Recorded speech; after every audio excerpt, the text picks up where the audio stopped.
الحمد لله رب العالمين، والصلاة والسلام على من كان نبيا وآدم بين الماء والطين. أما بعد فأعوذ بالله من الشيطان الرجيم.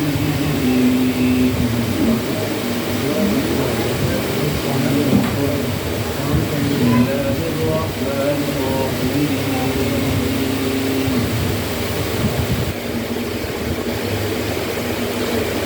رضي الله عنهم ورضوا عنه ذلك لمن خشي ربه. آمنت بالله صدق الله مولانا العظيم. وقد قال الله تبارك وتعالى في كتاب حبيبه: إن الله وملائكته يصلون على النبي يا أيها الذين آمنوا صلوا عليه وسلموا تسليما.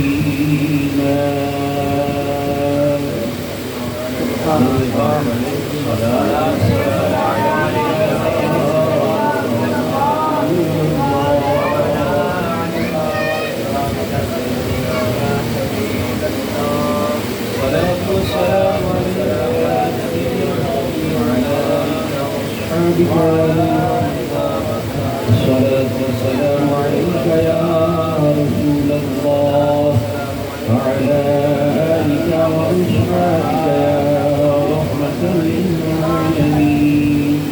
الصلاة والسلام عليك يا رسول الله وعلى آلك وأصحابك يا جد الحسن والحسين. الصلاة والسلام عليك يا رسول الله وعلى آلك وأصحابك يا إمام الأنبياء والمرسلين. سب سے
سلسلہ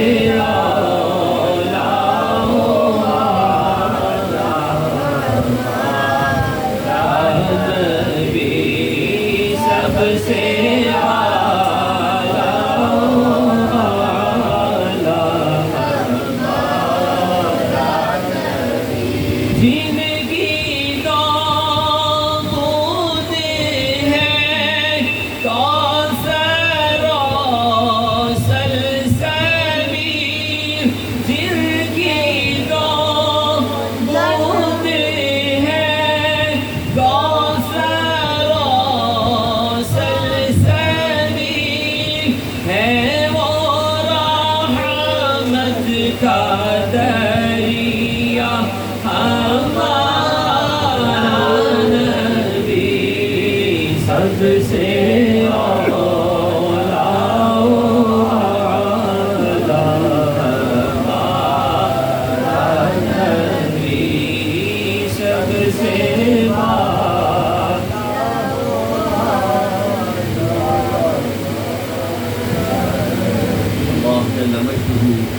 اللہ جلالہ کی حمد و ثنا اس کے پیارے محبوب دو جہاں سرور کون و مکان تاجدار انبیاء جناب حضرت سیدنا محمد رسول اللہ صلی اللہ تعالی علیہ وآلہ وسلم کی بارگاہ اقدس میں ہدیہ درود و سلام نذرانہ عقیدت و محبت پیش کرنے کے بعد نہایت ہی قابل صدر کرام علماء کرام ثنا کانا مصطفیٰ صلی اللہ علیہ وسلم میرے عزیز مسلمان بھائیوں، جیسا کہ اس سے قبل حضرت علامہ محمد عبید صاحب شان سیدنا عثمان غنی رضی اللہ تعالیٰ عنہ بیان فرما رہے تھے، اللہ ان کے علم و عمل میں برکت عطا فرمائے۔ مجھے مختصر محفل ہے، جو موضوع میں نے شروع فرمایا اسی کو لے کے آگے چلتے ہیں۔ تو سیدنا عثمان غنی رضی اللہ تعالیٰ کو جناب رسالت مآب صلی اللہ علیہ وآلہ وسلم کے لاڈلے کے جتنے پیارے صحابی، آپ نے سے اس کو پتہ ہے کہ وہ کون سے خلیفہ راشد ہیں، کس نمبر پر ہے؟ کسی کو پتہ ہے؟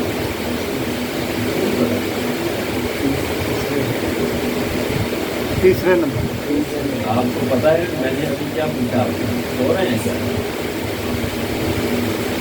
سب سے پہلے خلیفہ کون ہے؟ حضرت ابوبکر صدیق رضی اللہ تعالیٰ عنہ۔ دوسرے خلیفہ کا نام کس کو پتہ ہے؟ بس آپ کا ہے۔ ماشاء اللہ، حضرت سیدنا رضی اللہ کے تعالیٰ بعد پھر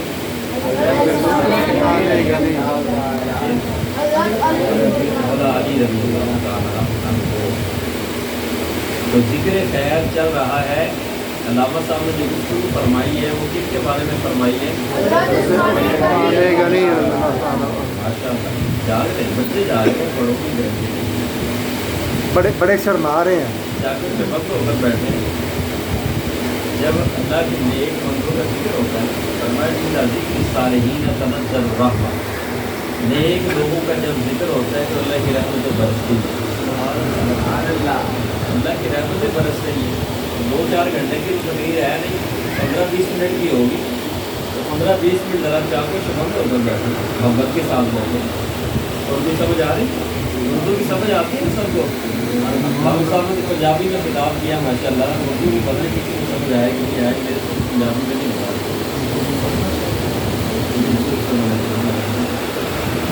شروع کے بغیر سادہ اردو زبان سمجھ آ رہے ہیں؟ اگر آپ کے چہرے مسکراتے رہے تو پتا چل جائے گا کہ سمجھ آ رہے ہیں، اور اگر سو گئے میں کہوں کہ بس میں چل رہی رہا بس مسکرا کے بیٹھ۔ حضور کا ملاد ہے، بڑے لوگوں کا ذکر ہے، چہرے پہ مسکراہٹ ہونی چاہیے، خوشی ہونی چاہیے چہرے پہ۔ اللہ کے نیک بندوں کا جب ذکر ہوتا ہے تو چہرے پہ مسکراہٹ ہوتے ہیں۔ سبحان اللہ۔ حضرت سیدنا عثمان ابن عفان، عثمان غنی رضی اللہ تعالی عنہ، یہ کون سی ہستی ہے؟ ہمارے پیارے آقا صلی اللہ علیہ وسلم کو کتنا پیار تھا ان سے، اور کتنے یہ لاڈلے صحابی ہیں، اور کتنے عظیم شخصیت ہے۔ آج لوگ باتیں بناتے ہیں، ٹائٹل ہوتا ہے اہل سنت کا، معذرت کے ساتھ، اور اندر بکواس کر رہے ہوتے ہیں، حضرت عثمان غنی رضی اللہ تعالیٰ عنہ کے بارے میں بھونک رہے ہوتے ہیں۔ یہ ہیں ہم سنی، لیکن یہ بات بھی تو ہے نا، یہ جو مکھیاں ہوتی ہیں نا وہ نجاست پر بیٹھتی ہیں، ہر چیز چھوڑ کے نا وہ کو نہیں چکتی، جو گندی بتیاں ہوتی ہیں وہ نجاست پر بیٹھتے ہیں۔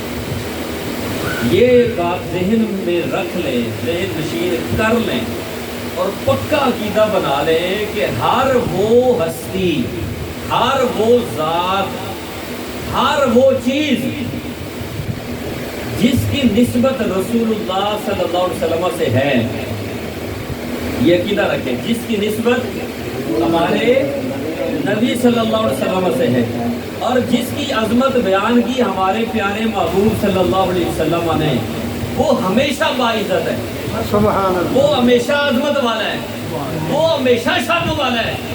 اگر کوئی ان کی ذات پر انگلی اٹھائے سمجھ لو بندہ گمراہ ہے۔ بھئی حضور اس کی شان بیان کر رہے ہیں اور یہ بندہ کیڑے نکال رہا ہے، تو ہم حضور کو دیکھیں یا اس کو دیکھیں؟ اور جس شخص کو، جس ذات کو، جس چیز کو ہمارے محبوب نے نظروں سے گرا دیا ہے، وہ جتنا بھی چودھری بندہ ہو، جتنا بھی امیر ہو، کچھ بھی ہو جائے، وہ ذلیل ہی ہے، اس کو کبھی عزت نہیں مل سکتی جو ہمارے محبوب کی نظروں سے گر گیا۔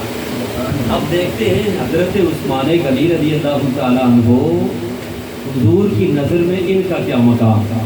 سبحان اللہ، سرکار کی نظر میں ان کی کیا عظمت ہے، ان کی کیا شان ہے۔ ماشاء حضرت سیدنا عبد الرحمن ابن خباب رضی اللہ تعالیٰ عنہ حدیث بیان کر رہے ہیں، کہتے ہیں رسول اللہ صلی اللہ علیہ وآلہ وسلم کو میں نے دیکھا، اس حال میں دیکھا، وَهُوَ يَحُثُّ عَلَى جَيْشِ الْعُسْرَةِ۔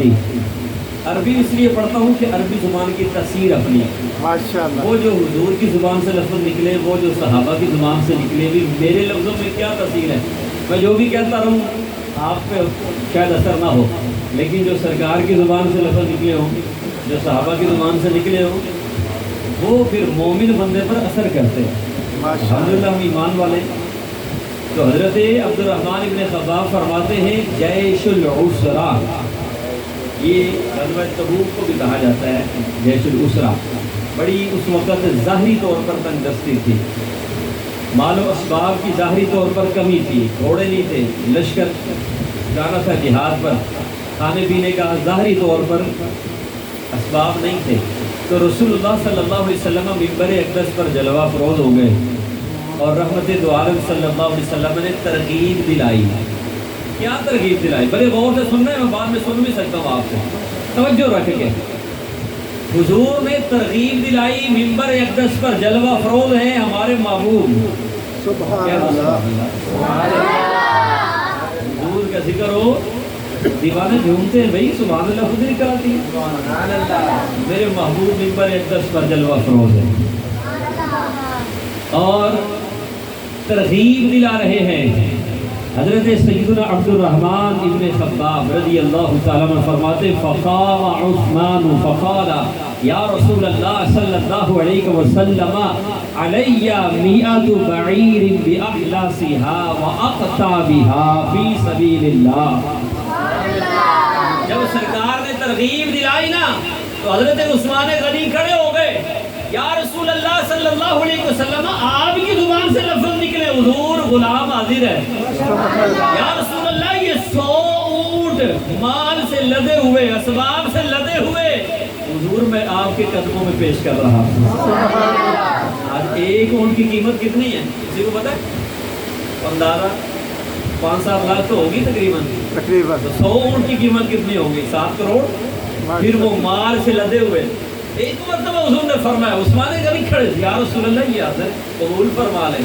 حضرت عبد الرحمن ابن خباب رضی اللہ تعالیٰ عنہ فرماتے ہیں رسول پاک صلی اللہ علیہ وآلہ وسلم نے پھر ترغیب دلائی، فقام عثمان فقال یا رسول اللہ صلی اللہ علیہ وسلم علی مئتا بعیر باحلاسها واقطابها فی سبیل اللہ، کوئی کھڑا نہیں ہوا۔ حضور نے جب دوسری مرتبہ فرمایا نا پھر عثمان غنی کھڑے ہو گئے۔ بھائی غنی جو ہے یہ اللہ کی صفت ہے، اللہ کے اسماء میں سے ہے، صفاتی ناموں میں سے ہے غنی۔ غنی کا کیا مطلب ہے؟ بہت مال، دولت والا۔ اللہ کے لیے لفظ استعمال کریں گے تو اس کا معنی ہوگا بہت زیادہ مال عطا فرمانے والا، بہت دولت عطا فرمانے والا۔ تو حضرت عثمان غنی یہ ان کا لقب ہے،